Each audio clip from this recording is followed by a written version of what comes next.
Today, we'll be learning about an essential, how to make 4 types of incredible vegan breads. 4. Almost nailed it.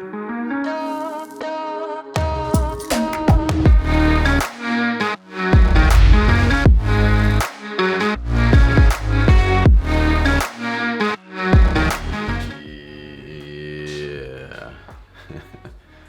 Welcome. Thank you for tuning in. Before we start, let me get something out of the way first. So to all of my people trying to eat gluten-free or low carb out there, I'm sorry. I am sorry. This video is it's gonna be like watching gluten and carbohydrate porn. You can watch it, but you can't have it. So in this video, we are going to be making 4 different and incredibly delicioso vegan breads. Yes, delicioso. I've been working on my Espanol. So while you're watching food porn, I'm on some swiper, no swiping, swiper, no swiping. Oh man! The 4 vegan breads we're gonna be making today are a basic loaf, an artisan loaf, or a Dutch oven loaf if you wanna call it that. Also, we're gonna be making naan, and lastly, focaccia. I love saying that word.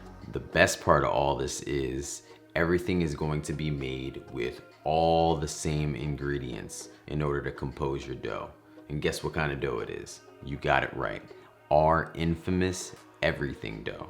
Y'all don't listen when I say this dough makes literally everything. Like everything. Depending on when you're listening to this, you're probably out on the streets looking for, I don't know, toilet paper.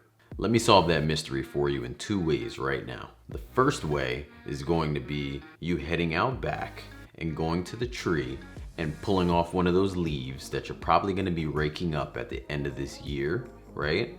And you got it. Wax on. The second way is watch this video until the end. I'm going to show you how to make dough, or make bread rather, that's soft enough that you can use in order to wipe your ass. Okay, so 5 simple, interchangeable ingredients: flour, yeast, sugar, milk, and salt.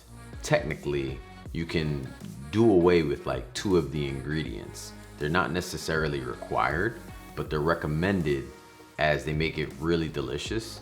But either way, you could still get away with making this without them. Anyhow, guys, enough of the talk. I'm gonna stop. Let's get in the kitchen and drop it like it's hot.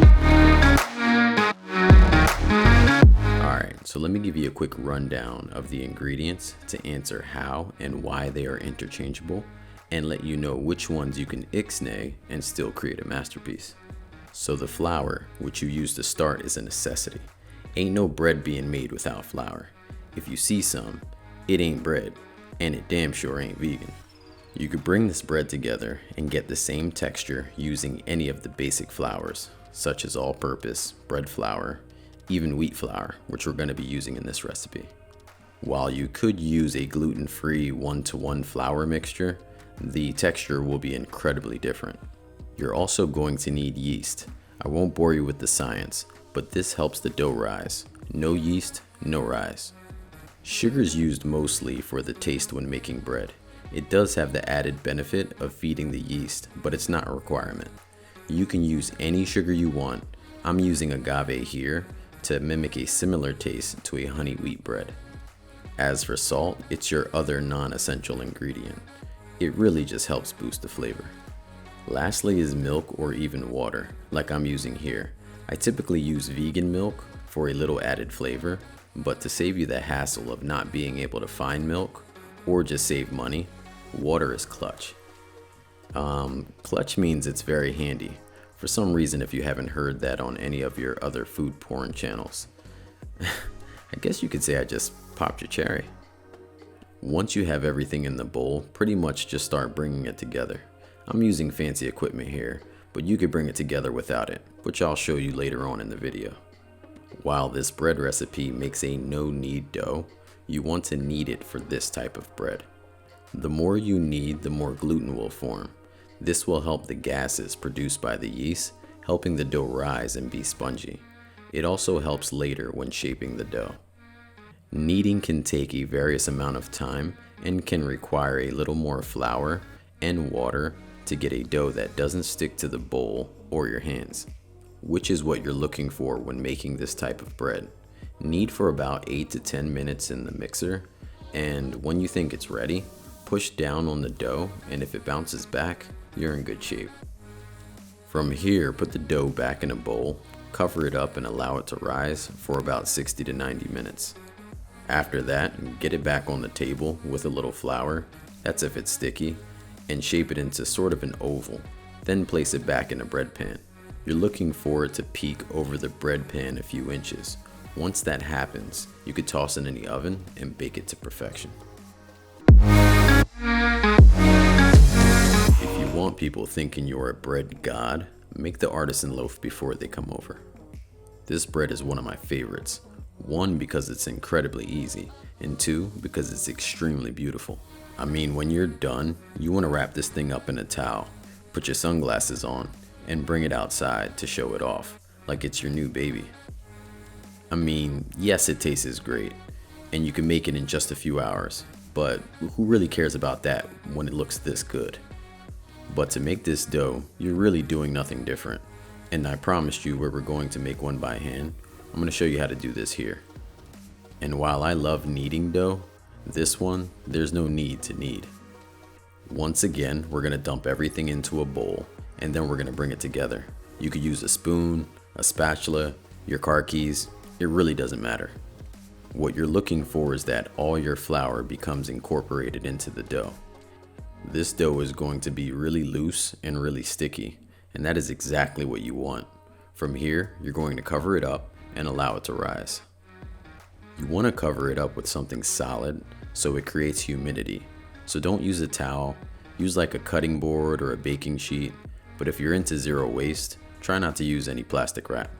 One pro tip is if you want your dough to rise quicker, warm up your milk or water before dumping it into the mixture. Let the dough rise for about 2 or 3 hours. You want it to look very aerated and very porous, about double in size. From here, flour your surface and turn the dough back onto that, but do not knead. Try getting your hands underneath and fold the bottom to the top. Now turn the dough back onto some parchment paper and put it in your bowl. Cover it with a towel at this point and go preheat your oven. While your oven is preheating, make sure your Dutch oven is already inside. You want your Dutch oven to be rocket hot before placing your dough into it.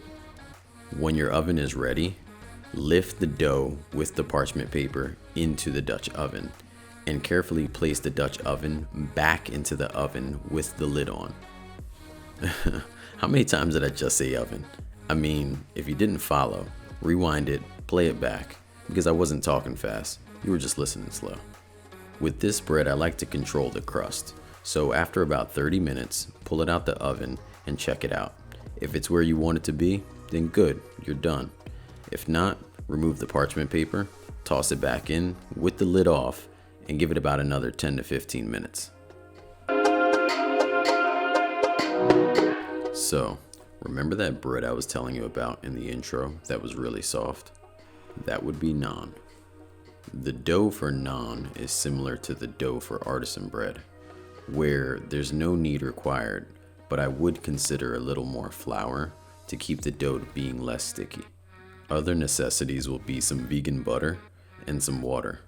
After your initial rise, you want to get the dough onto a floured surface, make it into a ball, and cut it into pieces. Also at this time, get a skillet up to medium heat as you're going to use that to cook the dough and not the oven. You're going to make little dough balls slightly smaller than a baseball that you're going to flatten out. You'll need a rolling pin, or you can just use your hands to gently press the dough to get it out to its desired size. Now add a little water to dampen both sides of the dough and carefully place it into the hot skillet. You're only going to cook the dough for about a minute or so on each side. I use a cover to help build up some steam inside the skillet. This really helps keep the dough soft. As you cook the dough, you should start to see bubbles forming on the opposite side. Once it's done, remove it and add it into a bowl. Immediately add some vegan butter and cover it with a towel. And you're done. Piece of cake, right? I meant piece of bread. Alright, our last one and probably the most fun. It's focaccia. Man, I love saying that. When bringing this one together, you want the dough to be similar to the artisan loaf, loose and sticky. This bread is extremely fluffy, very savory, and you need a good amount of oil to get it right. After the first rise, you're going to need a half sheet size baking pan to put your dough on. Put a few tablespoons of olive oil in the bottom of the sheet pan. Put your dough on the pan and begin to use your fingers to press it and push it out to the ends of the pan. If your dough is too elastic and it keeps shrinking every time you push it out, cover the dough for about 10 to 20 minutes and this will allow the gluten to relax and it should be easier to work with when you come back. If not, just give it a few more minutes. Once your dough is stretched out on the pan, get a damp towel and lay it over top and allow the dough to rise for another 40 minutes or so. Also, preheat your oven. Now the fun part. Your dough should be about doubled in size. Uncover the dough and drizzle some olive oil over top. Use your fingertips to basically put dents inside of the dough. Make sure you're pushing the dough all the way to the bottom of the pan. Now bring this to the oven to bake for about 20 to 25 minutes. You're looking for a golden brown color. When you pull it out of the oven, add some olive oil to the top and get ready to enjoy. Alright folks, thank you so much for watching. Hit that like button and make sure you share. Drop a comment so we can chit chat and keep each other's spirits up. Also, follow us on our other socials for exclusive content and I'll see you in the next video. Believe in good. Peace.